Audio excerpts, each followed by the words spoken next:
Good afternoon and welcome back to the main stage. My name is Nidhi and I am a second year student studying arts and law.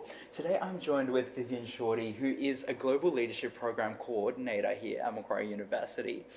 Vivian, I just have some questions about the Global Leadership Program. I think we'll just start with what exactly is the Global Leadership Program? Do you want to expand a bit upon that? Sure. So it's an extracurricular program that students complete alongside their degree. And it is free to participate, and it covers students from all disciplines. So regardless of what you're studying, any student can participate, whether you're an undergraduate or postgraduate or even a study abroad and exchange student visiting Macquarie as well. The program is a self-paced program, so students really get the opportunity to select the topics of the workshops that we run that they like in particular, and complete a series of activities and attend events throughout their degree. Yeah, wow, that sounds really interesting. I guess my main question from just what you've said so far is, it seems like the GLP is quite a bit of a workload. I guess in your opinion, is it easy to balance that workload with your regular uni work, or how do you think students may be able to do that with the GLP? Yeah, it's a really good question. Because it is self-paced and you have the entirety of your degree to complete the program. So what I find students often do is that, if you have a particularly heavy workload or a heavy semester, you can scale it back as much as you like, or if you've got a semester where, you find yourself more able to complete more activities, you can scale up. Yeah. Often also what you're doing as part of your degree will actually count for the Global Leadership Program. So in essence, you're not doing that much more extra work than what you'd already be doing, and often activities that you're participating in, like clubs and societies, mentoring, volunteering, internships, potentially going on exchange or study tours. All of these things play into the Global Leadership Program and are counted for points within that. So yeah, wow, and I mean, that's things that students are just doing on a day-to-day basis with their degrees. So wow, exactly. That's amazing. That's really amazing news. We actually have a question coming in from Janvi. She's asking, how does the Global Leadership Program differ from our Macquarie Leaders and Achievers program? It's a really good question. So previously, some of you might know, it used to be called GLEP. Okay, that was the Global Leadership Entry Program. So it's just gone through a branding change. And so MLA is a pathway program to Macquarie. The way it intersects with the Global Leadership Program is that you actually potentially get some credit for activities you might have completed during high school in Year 12 particularly, so maybe Duke of Edinburgh or community volunteering, etc. They're the types of things that we would count as GLP credit points. But in order to join the program, once you arrive at Macquarie, you have to attend one of our compulsory welcome sessions. We walk you through how the program works. So basically that difference is that MLA is a pathway, Global Leadership Program is a separate program once you arrive at Macquarie. Interesting. And just from your explanation there, it's kind of like the Global Leadership Program is an extension of Macquarie Leaders and Achievers, because we find that students who do come in through Macquarie Leaders and Achievers or do apply for Macquarie Leaders and Achievers, they're kind of the same students or doing similar sorts of activities with the Global Leadership Program as well. Hey, they definitely are. The students who apply to Macquarie through MLA, they're the types of students that really, I think, enjoy the Global Leadership Program. Students who are engaged just beyond their academics, but are engaged in their communities, engaged with the world, interested in learning a bit more about the world and the issues that are facing the world today. So really, the students who are excited about that will really love the GLP. Yeah, wow. I'm going to stereotype a little bit here, but to me, it sounds like you're describing, the typical art student or the typical law student. Mm-hmm. Do we find that many science students or engineering students or mathematics students, all the other faculties participate in the GLP program? And what kind of benefits does the GLP program have for those specific students? That's a really good question as well. I'm actually an advisor for the Faculty of Science and Engineering and Health and Medicine Science. So any students looking to do those degrees, I would be your advisor if you join the GLP. And I think what's exciting about the GLP for those students and all students from all disciplines is that you get to engage with topics that sit outside your degree, which is particularly pertinent if you're not a humanities student. But in the same token, we run workshops on public speaking, artificial intelligence, public health, taboos around health, things like how to market yourself in a global workforce, personal branding, effective altruism. So there's a lot of different topics. We have approximately 30 to 35 different topics for our workshop series, which cover a huge range of different areas. So you have your more traditionally humanities style ones around international law or climate change, gender, etc. But there's really space for students from all disciplines to enjoy. And what they get out of it, initially for me, it's that peer-to-peer learning. So you're studying with students from your degree discipline. And then if you join the GLP, you get to have that peer-to-peer learning. So for example, you could be discussing climate change with an economics student, an engineering student, and a law student. And they're all going to have different perspectives. So that real diversity of thought is present there. Yeah, wow.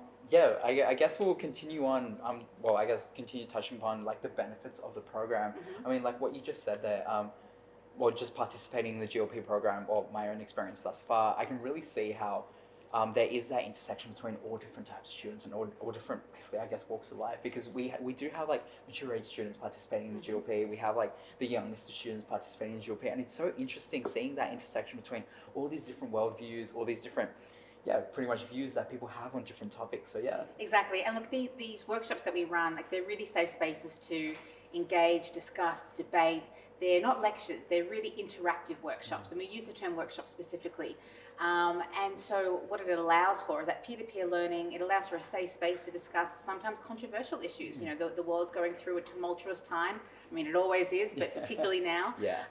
And so what students often get out of it is not only an in-depth insight into these topics from the expert conveners who run these workshops, and these experts come from all over Australia, from Macquarie University academics from other universities, international academics, practitioners, researchers, NGOs, United Nations, diplomats, consultants. So we really get an access to these people and their knowledge bank.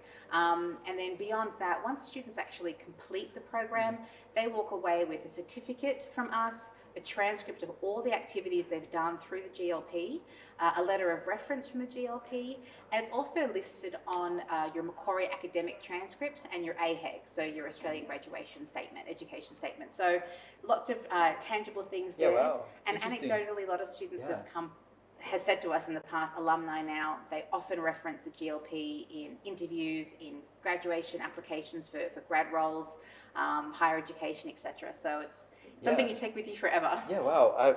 I mean, we can really see the benefit of the GLP in just, your whole life, basically. And I guess with this increasingly, constantly changing world that we're in, I feel like the skills that we gain through the GLP program are just skills that we gain for life. Yeah. Soft skills are most important. You know, the skills to negotiate, debate, articulate your point of view, and market yourself and feel confident in a workforce. And again, that peer-to-peer learning really supports that. Yeah. And students have gone on to often intern or volunteer with some of these conveners or create those deeper networks as well in a professional sense. So like I said, students from all disciplines participate in this program and get a lot out of it. But again, it's a program that you really get out what you put in as well. Yeah, amazing. I think I think it's best that we now touch a little bit upon like the COVID-19 pandemic. Yes. It's affected pretty much all of us, or definitely affected all of us. Do you want to talk to me a little bit about how you guys from the GLP team have, changed the output of your content to, fit within this COVID environment? Yep, absolutely. So look, typically students would do 10 colloquia. Now these colloquia or workshops are now online. Before they were in person, and we've had to pivot and put everything online, which has been a fantastic and really interesting way of delivering content. We're pretty surprised at the functionality of Zoom. There's breakout rooms, there's lots of games and quizzes, etc. So you can really engage with the content, not dissimilarly to what you would in person. We've also run a lot of our speaker series online. So we normally have our foreign affairs speaker series, which is often diplomats and ambassadors and people working in international spaces come and speak to our students. Most recently, we had Mr. Chin Tan, who was the Race Discrimination Commissioner from the Australian Human Rights Council, speak to about 150 students, talking about the rise of racist rhetoric in the wake of COVID and what that means. And so we've been able to really deliver our workshop series, our speaker series online. We've also delivered our Cultural Day series. So typically we would go out to different suburbs in Sydney and explore different places of worship, community organisations, and have briefings and the food, of course. Yeah. We've now managed to pivot and put all of these learning elements into iLearn and created online interactive modules. So there's a lot that students are doing to complete the program online without having to come into campus, without having to break any isolation or restrictions. So it's been really fruitful, actually. Yeah, amazing. Yeah. Well, the next question that I want to ask you is that when we were chatting earlier, you mentioned this idea that the GLP is a co-design program. Do you want to expand a bit upon that? Yeah, so co-design basically means we design it with the students. Students tell us what you need, what you like, what you want to see more of, what you want to see less of.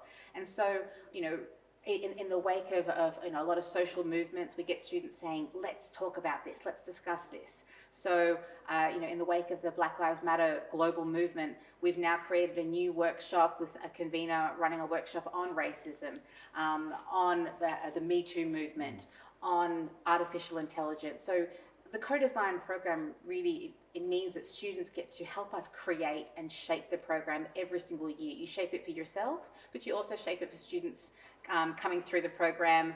So if any of you students join, you guys will be shaping the program for students to come who come behind you. Yeah, definitely. And it sounds like a great program because sometimes for some of these controversial issues, they just don't get talked about in, I guess, a safe environment or like just a safe space, I guess. So the GLP seems like a program or an environment where you can talk about those issues without some sort of judgment or any sort of like hate, I guess. Yeah, that's really true. Look, it's not a political program.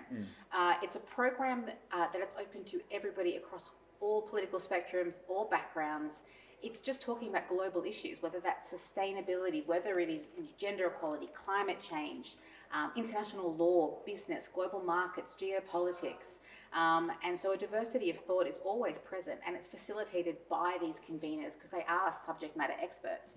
And so students get the opportunity to debate, learn from each other, learn from these conveners, and discuss it in a meaningful but safe and secure way where they feel confident to share their opinions without feeling hated by it. So it's refreshing, I think, in this day and age. Yeah, wow. We actually have another question from Janvi here. She's asking if being accepted into the Global Leadership Program at the end of high school guarantees entry into preferred degree before the ATAR is considered. Okay, so if you get accepted through the Macquarie Leaders and Achievers program, I can't really answer whether or not your ATAR is accepted because the MLA is a distinct program to the GLP. But what I can say is if you're accepted through MLA, certain activities that you've done in high school will count for GLP. But I can't really speak to the ATAR per degree element of it, just because that's not really my wheelhouse. Yeah, fair. I mean, I guess add a bit more on that question. The GLP is a program that is specifically within Macquarie University. I guess it does have some relevance to you as a high school student, but it is mainly for that university component of your degree. If you are looking for any sort of guaranteed entry, as Vivian did mention, you're looking at the MLA program and all of our other additional early entry programs as well, and also adjustment factors. If you did miss out on any of those segments, Open Day will be transitioning into Open Day on demand, and all these videos and all these segments that we have live streamed are recorded and will be up on our website on Monday. Just one more thing that I do want to touch on, just to I guess hype up the GLP one last time. Yes. The GLP has won a lot of awards, right? We have. So we've actually recently just achieved a hat trick of awards. So that we've won 3 awards in the last 3 years, international awards. We've won the Pioneer Award in London last year for progressive education. We've won a New South Wales Government Award, creating safe spaces for international students to participate. And we also won in 2017, the High School Award for internationalising the campus, and we were the first university in the Southern Hemisphere to ever win that award in its 17-year history. That's so crazy. It's pretty cool. Go Macquarie, am I right? Yeah. So that's pretty much all the time we have for today, unfortunately. So thank you so much, Vivian. You're very welcome. It was really great to hear about the GLP, and I myself am definitely going to be participating in the GLP a lot more from here on out. If you have any more questions, make sure to put it in the live chat and you'll get your questions answered by all of our academics and some of our future student staff in the Ask an Expert live chat option. Also, make sure that you're still chucking in your entries for the competitions or all the various competitions on the page. So that's the See Yourself at Macquarie and Spot the Student as well. There are some really cool prizes to be won. Up next, we actually have a segment on how we set up our students for success at Macquarie University. So see you then.